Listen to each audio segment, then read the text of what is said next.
Bulletin कोविड-19 में आपका स्वागत है। आपके साथ मैं हूं शहनाज रजा और आज के इस अंक में बात होगी भारतीय वैज्ञानिकों की ओर से किए जा रहे उन प्रयासों, नवाचारों और उन मूल्यवान योगदान की जिनके बल पर कोरोना से लड़ने में हमें मदद मिल रही है। रक्षा अनुसंधान एवं विकास संगठन यानी DRDO ने कोविड-19 से लड़ाई में योगदान देने के अपने सतत प्रयास में अपनी प्रौद्योगिकियों एवं अनुभव से कई समाधानों का विकास करता रहा है। हाल ही में DRDO ने ऑटोमेटिक मिस्ट आधारित सैनिटाइजर डिस्पेंसिंग यूनिट तैयार किया है। इसका विकास अग्नि, पर्यावरण तथा विस्फोटक सुरक्षा केंद्र दिल्ली ने किया है। भवनों या कार्यालय परिसरों आदि में प्रवेश के दौरान हाथों के सैनिटाइजेशन के लिए इस संपर्क रहित सैनिटाइजर डिस्पेंसर का इस्तेमाल किया जा सकता है। इसके उपयोग से दोनों हथेलियों का कीटाणुशोधन बड़ी ही आसानी से पूरा हो जाता है और सबसे खास बात यह है कि इसमें केमिकल की बर्बादी हुए बिना हाथों को सैनिटाइज कर दिया जाता है। इसमें एक साथ काफी मात्रा में सैनिटाइजर भरा जा सकता है और इस तरह काफी देर तक इससे काम चल सकता है। इसको किसी दीवार या प्लेटफॉर्म पर आसानी से लगाया जा सकता है। इस यूनिट का निर्माण messrs Riot labs private limited Noida की सहायता से किया गया है और इसकी एक यूनिट DRDO भवन में स्थापित की गई है। यूनिट का उपयोग अस्पतालों, मॉल्स, कार्यालय भवनों, आवासीय भवनों, हवाई अड्डों, मेट्रो स्टेशनों, रेलवे स्टेशनों, बस स्टेशनों एवं महत्वपूर्ण प्रतिष्ठानों के प्रवेश एवं निकास पर हाथों के सैनिटाइजेशन के लिए किया जा सकता है। इस उत्पाद की आइसोलेशन एवं क्वारंटाइन केंद्रों के प्रवेश एवं निकास पर भी काफी उपयोगी होने की उम्मीद है। भारतीय वैज्ञानिक अब कोविड-19 से ग्रसित गंभीर रोगियों पर सेप्सिस के उपचार में प्रयोग की जाने वाली दवा का परीक्षण करने जा रहे हैं।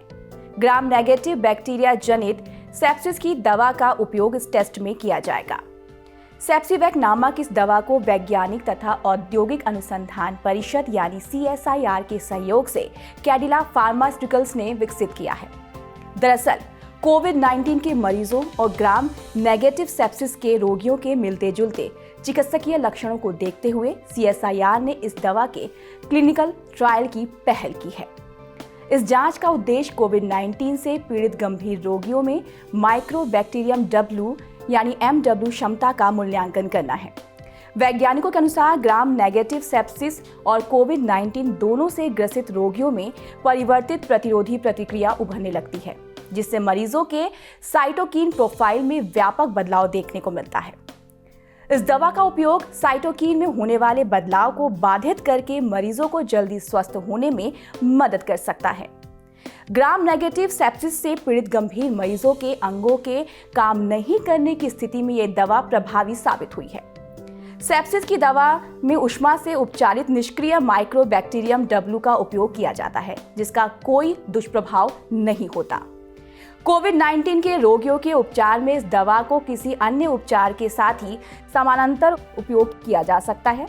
आइए जानते हैं इस परीक्षण को लेकर CSIR के महानिदेशक डॉक्टर शेखर C मांडे क्या कहते हैं। जैसे कि पूरी दुनिया में काफी लोग रिपर्पसिंग ड्रग्स पे काम कर रहे हैं और WHO ने भी एक लिस्ट बनाई है कि कौन से रिपर्पसिंग ड्रग को हम लोग ट्रायल कर सकते हैं, जिससे हो सकता है कि वो कोरोना पे भी अगर इफेक्टिव पाए जाए तो फिर हमको कोरोना के लिए भी उसका इस्तेमाल कर पाएंगे। तो ऐसे वाले जो ड्रग्स है उनकी लिस्ट हमारे पास है और अभी फिलहाल मुद्दा ये है कि अगर ड्रग्स ये क्लिनिकल अप्रूवल उनकी आ जाती है तो उसको सिंथेसाइज करने के लिए हमारे देश में ऐसी सुविधा होनी चाहिए कि पूरा ड्रग हम लोग हमारे देश में बना पाएंगे। और जैसे कि मैं एक उदाहरण के मार्फत बोलता हूँ कि एक फेविपिराविर नाम का ड्रग है, उसकी पूरी प्रोसेस हमने बना ली है कि अगर फेविपिराविर को क्लिनिकल अप्रूवल मिल जाता है तो फेविपिराविर बनाने की पूरी क्षमता हमारे देश में होनी चाहिए। और इसलिए हम लोगों ने ये पूरा क्लिनिकल ट्रायल ये केमिकल सिंथेसिस प्रोसेस बना के हम लोगों ने एक कंपनी को दिया हुआ है और इसकी अगर मान्यता प्राप्त होती है तो हम लोग इसको फिर हमारे देश में पूरा ड्रग बना पाएंगे। सेप्सिवैक ये कोरोना के लिए स्पेसिफिक नहीं है, ये हमारे शरीर के भीतर जो इम्यून सिस्टम होती है उसको ये काफी ये कर देता, ऊपर स्टिमुलेट करता है ताकि बाकी के हमारे बॉडी में बाहर से बैक्टीरिया वायरस कोई आए तो हमारे इम्यून सिस्टम में उतनी क्षमता होनी चाहिए जो अपने आप में इनसे लड़कर काबू में ले आए हमारे शरीर को। हमारे शरीर के भीतर इम्यून सिस्टम के कुछ अलग अलग पहलू हैं, जैसे एक TH1 जिसे कहते हैं कि हमारी बॉडी में TH1 टाइप के सेल्स होते हैं। अगर उनको अगर हम लोग थोड़ा अगर बढ़ावा दे पाए, उनको ट्रिगर कर पाए, तो वो अपने आप में हमारे शरीर के भीतर जो बैक्टीरिया वायरसेस बाहर से आती है, उनके ऊपर जंग करके उनको अपने आप से दूर कर सकता है। और TH2 जो है तो थोड़ा नॉन स्पेसिफिक होता है, जो हेलमिन्स के लिए वगैरह हमारी बॉडी उनको कोशिश करती है उनको दूर करने की। लेकिन बैक्टीरिया और वायरसेस को दूर करने के लिए TH1 जो है मुख्य अंग होता है हमारे बॉडी का फाइट करने के लिए। और इसलिए सेप्सिवैक TH1 को थोड़ा और बढ़ाता है और TH2 को थोड़ा दबाता है, ताकि हमारी बॉडी फिर बैक्टीरिया वायरसेस से जंग कर पाए। विज्ञान और प्रौद्योगिकी विभाग के तहत एक सांविधिक निकाय प्रौद्योगिकी विकास बोर्ड TDB ने कोविड-19 डायग्नोस्टिक किट के उत्पादन के लिए पुणे स्थित माईलैब डिस्कवरी सॉल्यूशंस को वित्तीय सहायता की स्वीकृति प्रदान की है।